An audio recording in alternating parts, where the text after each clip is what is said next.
Welcome to the AFR Saints channel, where we provide you daily content on your favorite team, the New Orleans Saints. Do us a favor and hit that subscribe button. Be sure to leave your comments below and smash that like button. Who dat? Well, the Saints got some massively disappointing news on Tuesday. ESPN, NFL Network, others reporting center Erik McCoy will need groin surgery for the injury that he suffered in Sunday's game against the Philadelphia Eagles, and he will miss 6 to 8 weeks as a result of this injury. That is absolutely gutting, devastating, crushing, awful news in every possible way that can be awful. I want to remind you, yes, we watched the New Orleans Saints for the first 2 weeks of this season look like the manifestation of every bit of good we hoped they might be with Clint Kubiak's offense. The wide zone, the athletic linemen out in space, Kamara having space to run, finding holes, slashing, gashing. The Saints were one of the best running teams in the NFL through the first 2 weeks. McCoy and Lucas Patrick were the top two graded offensive linemen by Pro Football Focus. Derek Carr was a picture of efficiency, was everything we hoped this offense would be with Clint Kubiak coming in. And when you took Erik McCoy out of the fold on Sunday, it set off a chain reaction that netted 12 points.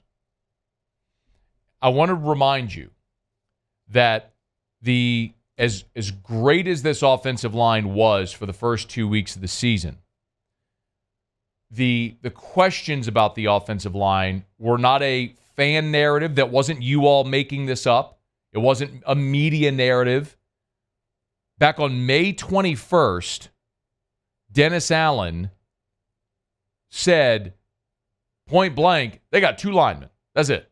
I'd say we have two positions on our offensive line that we feel like we've got guys that are healthy and they're kind of entrenched in those positions. I think Cesar Ruiz, we feel good about where he's at, and yet he still has to improve. I think Erik McCoy probably had his best season last year. Those are two positions that I feel like we feel pretty confident of exactly where we're at in those positions. The other three positions, we're not sure yet. Okay, that was the head coach on May 21st telling you we got two guys. Everything else up for grabs. Now we know Taliesin Fuanga has come along pretty well. Penning's moved to right. Patrick was at left guard. We know that, right? Fast forward. That was May 21st. August 21st. This was after the Yeoman practice. So they go spend a month in California. They play 3 preseason games. They come home. They practice at Yeoman. So this is after camp. This is after your 3 preseason games. This was August 21st, 2 weeks before the season started. Here was Dennis Allen again. I'm going to be really honest with you. I think we got two guys right now that I'd say, without a doubt, we know exactly what we're getting, and that's Cesar and Erik. Okay. Not a media or fan fabrication. The head coach told us all this, and we all know it. The offensive line was a giant question mark for this team. And then you saw what happened on Sunday. McCoy gets hurt. You move Lucas Patrick over to center. You move Oli Udoh in at left guard. And God bless him, I think Lucas Patrick's a really good player. We've talked about that plenty. But when you didn't prepare all week to play center, and now all of a sudden you got Jalen Carter staring you in the dome, right in your grill, that's a hideous draw for Lucas Patrick. Yes, I think he can be a good player. Erik McCoy is a Pro Bowler. Erik McCoy is your best offensive lineman. Erik McCoy, through 2 weeks, was the highest graded offensive lineman in the entire NFL. To go from Erik McCoy to Lucas Patrick moving over to center cold and asking him to block Jalen Carter, that is a seismic drop. So, yeah, naturally it was going to go the way it did. Now, my big question is whether or not, with a week now to prepare, knowing full and well that McCoy's out, and so Lucas Patrick is going to take all the reps at center, how quickly can you get him up to speed? And if it is going to be Oli Udoh slotting in at left guard, if it's going to be Nick Saldiveri, I don't know. But how quickly can you ramp that up to be ready to go for Sunday against Atlanta?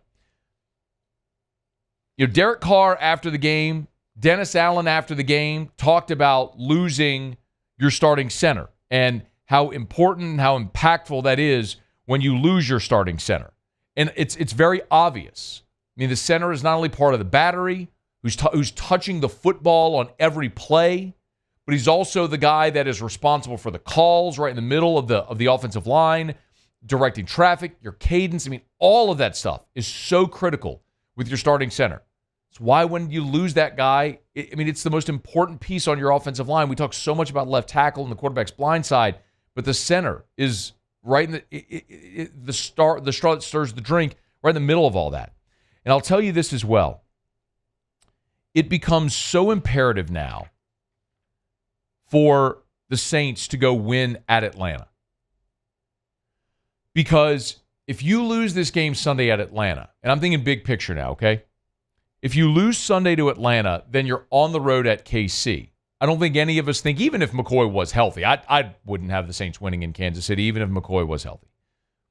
But if you lose to Atlanta and then you lose to KC, that's 3 straight losses. Now you've gone from 2-0 to losing 3 in a row and going to 2-3. Now you come home for Tampa and Denver. And that Tampa game, y'all know I never say a must-win until it's a literal must-win. But that Tampa game would become so massive because you'd then, if you lost that, be looking at having lost 4 straight potentially, being at 2-4, 2 games under 500, and losses to Atlanta and Tampa in the division. Now all of a sudden, not only are you 2 games under 500, but you also now have head-to-head losses to Tampa and Atlanta. I mean, if you don't go win this Sunday, you are looking at potentially burying yourself in a hole that might be too much to climb out of this early in the season. If you want a positive note for all the conversation that we're having about McCoy and the Saints starting center, I don't know if you noticed, but the Falcons played on Sunday Night Football against Kansas City Chiefs, and their starting center, Drew Dahlen, injured his ankle in that game, and the Falcons put him on IR. So the Falcons now, the thing we just talked about, right? Teams that lose their starting center fail to cover 80% of the time the week they lose their starting center. Like, now that's flipped onto Atlanta. And they have to go into a week where they're losing their starting center. So 2 teams with unenviable tasks ahead of them. I mean, Atlanta is a team, they're favored by 1.5 against New Orleans. Atlanta is, they are a blink away from being 3-0. No, forgive me, from being 2-1. They lost their home field to Pittsburgh, but they were right there at the end of the game against Kansas City with a couple of shots in the end zone to win it. I mean, they're a blink away from beating Kansas City on the road and being 2-1. They're also a blink away, if Saquon catches the ball in the flat, from being 0-3. It's such is life in the NFL. But it's hard to understate, especially with what you have ahead, how massive this game is for New Orleans on Sunday going to Atlanta. They got to find a way, come hell or high water, to scratch out a win in Atlanta on Sunday. And they'll have to do it without Erik McCoy. Hey, thanks so much for watching. Please leave your comments. I love to interact. And be sure to hit the red subscribe button below.